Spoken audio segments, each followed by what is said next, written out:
তাদের স্লটে নাম আছে তাদের নিতে হবে বললে মুশকিল, কারণ ওনার স্লটে যার নাম আছে তিনি তো 2 নম্বরই। আমি বলছি না যার ক্যান্সেল হয়েছে, আমার কথাটা বুঝলেন না। যেই লোকটার নাম ছিল 1 মাস আগে থেকে যাকে আপনি দিয়ে দিয়েছেন, যে দাবি করছে হ্যাঁ ওটা নিতে হবে, সেটা আপনারা রেজুলেশন নিয়ে ওই লোকটার মালটাকে কিনেন, এটাই করতে হবে, এটাই হলো গল্প। এবং ওনা যদি কোনো বক্তব্য না রাখতে পারে ওই জন্য একটা টাইম দিতে হবে, যে 2টো অবধি টাইম, এই 2টোর মধ্যে যদি যার নাম দেখাচ্ছে তিনি যদি না আসেন তাহলে আপনার ধানটা আমরা ধান ক্রয় কেন্দ্রে স্লট জালিয়াতির অভিযোগ ঘিরে তীব্র উত্তেজনা হরিশ্চন্দ্রপুরে। খবর প্রকাশ্যে আসতেই নড়েচড়ে বসেছে প্রশাসন। হরিশ্চন্দ্রপুর 1 ব্লকের কুশিদা ও তুলসীহাটা হাট ধান ক্রয় কেন্দ্রে 1 মাস আগেই বুক করা অনলাইন স্লট আচমকায় বাতিল হয়ে যাওয়ার অভিযোগ উঠেছিল বেশ কয়েকদিন ধরে। চাষিদের অভিযোগ, সরকারি ওয়েবসাইট হ্যাক করে তাদের স্লট বাতিল করা হচ্ছে এবং সেই স্লট ফরেদের কাছে বিক্রি করে দেওয়া হচ্ছে। এই জালিয়াতির তদন্তের দাবিতেই মঙ্গলবার কুশিদা ও তুলসীহাটা হাট ধান ক্রয় কেন্দ্রে কৃষকরা বিক্ষোভ দেখান। না ঠিক আছে, আপনি ওনাকে ডাকুন, যার এখন দেখাচ্ছে উনি যদি এসে নিজের যথোপযুক্ত ওর বক্তব্য দিয়ে দেয় তাহলে ঠিক আছে, যদি না হয় তাহলে 2টোর পর যে আমাদের আগের যে স্লটের নাম ছিল তার ধান আপনারা নেবেন। আচ্ছা ওইটা নেবেন। এবার যদি বেশি সমস্যা হয়, যদি নিতে আপত্তি হয় তাহলে সেই খবর আমাদের চ্যানেলে প্রকাশিত হতেই প্রশাসনের তৎপরতা চোখে পড়ে। বুধবার তুলসীহাটা ধান ক্রয় কেন্দ্রে তদন্তে আসেন চাঁচল মহকুমা কৃষি আধিকারিক ভাস্কর দত্ত, হরিশ্চন্দ্রপুর 1 ব্লকের সহকারী কৃষি আধিকারিক অমিত রাম। তাদের সঙ্গে উপস্থিত ছিলেন জেলা পরিষদ কৃষি সেচ ও সমবায় কর্মাধ্যক্ষ রবিউল ইসলাম এবং তৃণমূল হরিশ্চন্দ্রপুর 1B ব্লক সভাপতি মোশাররফ হোসেন। আফসার আলী জানান, আমি 1 মাস আগেই তুলসীহাটা ধান ক্রয় কেন্দ্রে অনলাইনে 9 নম্বর স্লট বুক করেছিলাম। চাঁচল মহকুমা কৃষি আধিকারিক ভাস্কর দত্ত বলেন, কিছু অসাধু ব্যক্তি ওয়েবসাইট হ্যাক করে এই ধরনের কাজ করেছে বলে অভিযোগ উঠেছে। দ্রুত সমাধান না হলে কৃষকরা আরও সমস্যায় পড়বেন। যে আমি খবর পেয়েছি, এই কারণে আমি নিজে আসলাম যে বিষয়টা অরিজিনাল যারা বঞ্চিত চাষি আজকে একটা নির্দিষ্ট ডেট দিচ্ছি, তারপরে 1 মাস ধরে সেই লোকটা বাদের ওপর। সব থেকে বড় সমস্যা সাহেব, সে মালটা 3-4 হাজার টাকা খরচা করে অলরেডি পারচেজ করে নিয়ে চলে এসেছে, মানে তাকে আবার সেটা ব্যাক করে নিয়ে যাবে, আবার অন্যদিন যদি তার ফ্লট হয় আবার সেটা এক্সট্রা খরচা পড়ে যাবে। কে করছে না সার্ভার চালাচ্ছে, তদন্ত করে এফআইআর, কোনো কথা নাই, কোনো গল্প না। আগে গভর্নমেন্ট চাইছে চাষিদের ট্রান্সপারেন্সি রাখতে, সাইট তৈরি করে, সেই জায়গায় যদি কেউ এটা করে থাকে পুরোপুরি তদন্ত করে আমি যে কথাটা বললাম আমি পরিষ্কার, সে যেই থাক আমি এটা কিন্তু আপনাদের লেভেলে দেখতে হবে, কারণ ওনারা অলরেডি আইডেন্টিফাই করে যারাই হোক ছেলেটিকে ডেকে নিয়ে তদন্তমূলক যেটা হচ্ছে তার এগেইনস্টে কোয়ারি করে সেটা এগেইনস্টে কিন্তু শুনেন, চাষিদের জন্য সরকার সুব্যবস্থা করেছে, আর এই ব্যবস্থাকে চাষিদের জন্য কোনো কেউ ওই একটা মানে ক্রিমিনাল আছে এখানে দাদাগিরি করবে, এ করবে, ও করবে, হ্যাক করলে আমি খবরটা যখনই পেয়েছি কিনা আমি খবরটা পাওয়া মাত্র আমি বললাম না, যেহেতু এলাকার আগে আমাদের এইখানে তো আমরা সবাই লোকাল, এখন মানুষ এলাকার বঞ্চিত হবে এটা আমরা কখনো কিন্তু মানবো না, একদম পরিষ্কার কথা। কেউ বা কারা যেই করুক এই চক্রের সাথে যেই জড়িত থাকবে তদন্ত করে তার এগেইনস্টে কিন্তু অ্যাকশন দিতে হবে। চাষিকে কি সাহেব চাষিকে কি অ্যাপ্লিকেশন দিতে হবে যে এরকম ক্রাইম যারা করছে তাদের বিরুদ্ধে আইন ছিল 16-17টা, ওই একটা ধরেছে আমার। আপনারা কি করে বুঝতে পারলেন যে কালকে সেই স্লট খালি হয়েছে? দেখছিল কারণ সরকারের নিয়ম অনুযায়ী 1 মাস আগে বুকিং করতে হয় স্লট। আপনারা কি করে জানতে পারলেন যে সেই ডেটটাই খালি হয়েছে আর ওই সময় খালি হয়েছে? দেখছিল স্যার, ওই দেখার মাধ্যমে পেয়েছে। বুকিংটা কে করেছিল? আমার ছেলে করে। আপনার ছেলে কি কাজ করে? পড়ছে। কোথায় পড়ছে? কলকাতায়। এখন বর্তমানে কোথায় আছে ছেলে আপনার? কলকাতায়। কলকাতায় ছেলে আছে, কিন্তু ফোনে যোগাযোগ হচ্ছে আপনার ছেলের সঙ্গে? হ্যাঁ হচ্ছে। কিন্তু আমরা তো ফোন করছি, ফোনে পাচ্ছি না ছেলেকে আপনার। আপনি কতদিন ধরে এখানে ধান দিচ্ছেন, কতদিন ধরে? এই 2-4 টাকা দিয়েছি স্যার।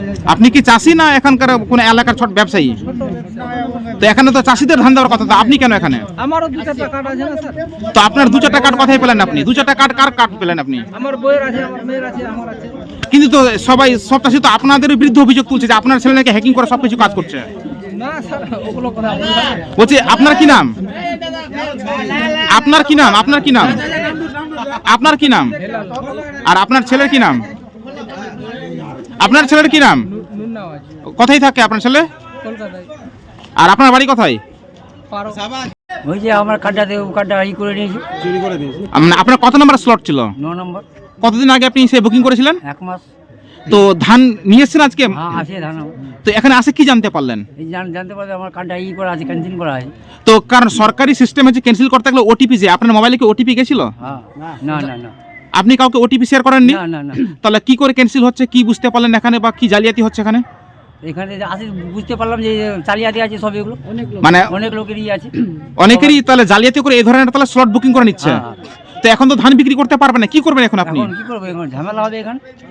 বলছি আপনার কি নাম? আমরা আফসার আলী। আর যে আপনার স্লটটা বুকিং করে নিয়েছে জালিয়াতি করে, তার খোঁজ পেয়েছেন কে বা কারা করেছে?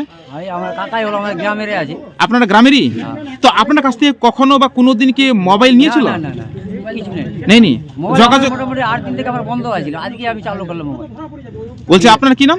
আফসার আলী। আপনার বাড়ি? পারো।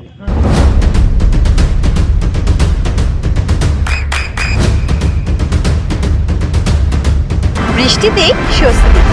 বৃষ্টি অ্যাকোয়া বিশুদ্ধ পানীয় জল। আগে ছিল।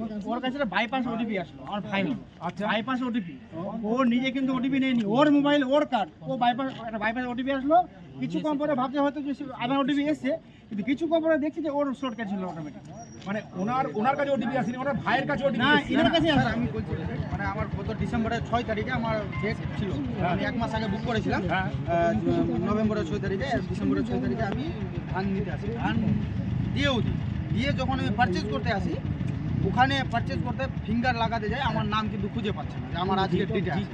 তখন আমি একটু রেগে যাই, বললাম যে না, কে বললো আমার ডেট আছে। আমি যখন মোবাইলটা বের করে চেক করি, দেখছি যে না, আমার ওটিপি চলে গেল, মানে ডেট ক্যান্সেল হয়ে যাবে। আমি বুঝতেই পারলাম না, আমি ভাবলাম যে সাইডের কোনো কারণে কিছু হতে পারে। আপনার কাছে ওটিপি এসেছিল? আমি যে ওটিপিটা মারলাম, হ্যাঁ, আপনি যে মারলাম চেক করার জন্য যে আমার ডেটটা আছে কি না, হ্যাঁ। দেখছি যে না, আমার ডেট নাই, ডেট চলে গেছে। অথচ যেদিন আমার পারচেজের ডেট ছিল, শিডিউল ছিল যেদিন, সেদিনে এই কাণ্ডটা। তো আপনার জায়গায় যে আপনার স্লটে যার বুকিং হলো, তার তথ্যটা দিয়েছেন আপনি? সাহেব, ওই দিন তো আমরা ওই দিন বুঝতে পারেননি হ্যাঁ, এখন। বুঝতে এখন পারিনি। জিনিসটা বেশি করে হচ্ছে বলে এখন সাহেব, এখন এই এত বড় একটা ক্রাইম, হ্যাঁ। একটা সরকারি ওয়েবসাইটকে ওরা হ্যাক করে করছে। একদম। আমাদের দাবি হ্যাঁ। ওর বিরুদ্ধে আইনি ব্যবস্থা হোক। একদম ঠিক আছে, আমরা যেটা বললাম সেটা বুঝতে পারলেন যে আমরা যারা হ্যাক করে তাদেরকেও আমরা বন্ধ রেখেছি, মানে তাদের স্লটটা। আর যিনি হ্যাকড হয়েছে তারটাও বন্ধ রেখেছি। আশা করছি যিনি সত্যি ন্যায্য চাষি, যেমন উনি 9 নম্বরে আছেন, যিনি 11 নম্বরে বললেন, এখন আমরা মানে আশা করছি যে ওনার ন্যায্য বিচারই পাবেন, হয়তো ওনাদের ধানটাই কেনা হবে।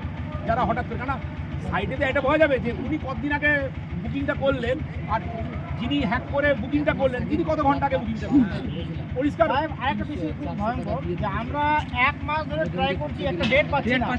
কিছু কিছু লোক এখানে এসে 20 টাকা করে কার্ড টাকা বিল চলে যাচ্ছে। হ্যাঁ স্যার। এত বড় ক্রাইম হচ্ছে এই নিয়ে আমাদের একদম জোরদার আপনার আবেদন যে এই বিষয়টা আপনারা খতিয়ে দেখবেন। যেটাই তো আপনার পোর্টাল বেস, মানে পোর্টালটাই সাহেব, দেখছেন আপনার সামনে আমার কার্ড ক্যান্সেল হয়ে গেল, মানে ওরা এটাকে এটা জলের মতো দেখাচ্ছে, কি করে ঢুকতে হবে, বেরোতে হবে, মানে যারা এই ক্রাইমটা আমরা তো অনলাইনের কাজ করি না, আমরা ধরতে পারছি না। এই তো মানে সাইডে মানে স্যার, প্রবলেম কোনো করছে। চাষি এসে আমাদেরকে দিল, অনলাইন ক্যাব চালাই, অনলাইন দিল, চাষি এসে কার্ড ধরতে দিল, আমার কার্ডটা ধরে দাও, 200 কি 100 টাকা, যার টাকার বিনিময়ে কাজ করি। এবার ওর কার্ডটা 10 দিন 12 দিন 15 দিন থেকে একদিন হয়তো কোনো রকম রাত 12টায় জেগে রাত 12টা অবধি জেগে আবার তারপর- ওই তো জেনে নিয়েছে যে আমার নাম উঠে গেছে, আমি সেই দিন ধান দিতে যাব, কিন্তু ওখানে এসে দেখছে ধান দিতে পারলো না। আবার আমাকে গিয়ে বলছে তুমি আমার কাছ থেকে টাকা নিলি না, ডেট দিলা না, এইরকম। তো স্যার, অ্যাকচুয়ালি যে প্রতারক আছে তাকে আপনাদেরকে ধরতে হবে যে কে এরকম মানে করে। সাইডটায় হ্যাঁ, করে কেউ মাস্টারমাইন্ড আছে এখানে, যে বড় ব্যবসা করছে এবং ইচ্ছা মতো কার্ড ধরছে আর মানুষকে, সাধারণ চাষিকে বঞ্চিত করছে। এটা হচ্ছে মেন দাবি আমাদের। Sir, English medium school JRS public school প্রায় 35 বিঘা জমির ওপর গড়ে উঠেছে বিশাল ক্যাম্পাস। নার্সারি থেকে শুরু করে উচ্চ মাধ্যমিক, ITI college, law college, BEd college, ভর্তি চলছে। জেআরএস পাবলিক ব্যালকনি বা সিঁড়ির রেলিং, মডিউলার কিচেন বা ড্রয়িং রুম, এক কথায় আপনার স্বপ্নের বাড়িকে করে তুলুন আরো সুন্দর। Chakdah ply centre, gorgeous look বা কোয়ালিটি সবে 3 number 1 Chakdah ply centre. Chakdah ply centre, KBM, Chakdah, Nadia. করবেন। কেন করবেন বুঝতে পারছেন না তো? সঠিক গাইডলাইন পেতে আজই আসুন নদিয়ার চাকদাতে নিবেদিতা প্রাইভেট লিমিটেডে। Nivedita private limited, marketing and distribution service. Chakda aluminium centre, ply, কাঁচ, laminates, kitchen fittings, door lock, window ও অ্যালুমিনিয়ামের খুচরো ও পাইকারি বিক্রেতা। Chakda aluminium centre, Purbalalpur 50 number রেলগেটের পাশে, চাকদা, নদিয়া। হোমওয়ার্কটা করেছো? হ্যাঁ স্যার। এ বাবা, ভুল করেছো কেন? চোখে কেমন ঝাপসা দেখছি, লিখতে আর পড়তে খুব সমস্যা হচ্ছে।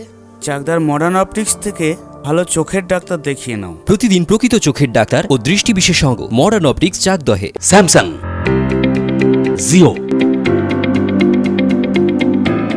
রিয়েলমি, নদিয়ার একমাত্র অথরাইজড ডিস্ট্রিবিউটর ঘোষ কমিউনিকেশন, থানার মোড়, চাকদা। ভাবছেন 3 স্টার ক্যাটাগরিতে কাটাবে? রুম রে মাত্র 1500 টাকা থেকে স্টার, খাওয়া দাওয়া রিজনেবল প্রাইস। নদিয়ার একমাত্র 3 স্টার ক্যাটাগরি হোটেল এনবি সোনার বাংলা হোটেল, কল্যাণী এইমসের ঠিক উল্টো দিকে, কল্যাণী, নদিয়া। নদিয়া জেলার সবথেকে বড় বিল্ডার্স চাকদার মা মনসা বিল্ডার্স, রড ও সিমেন্টের পাইকারি ও খুচরো বিক্রেতা। মা মনসা বিল্ডার্স, পদ্মবিলা, চাকদা, নদিয়া। রড কেনাকাটায় থাকছে ডিসকাউন্ট অফার। মা মনসা বিল্ডার্স,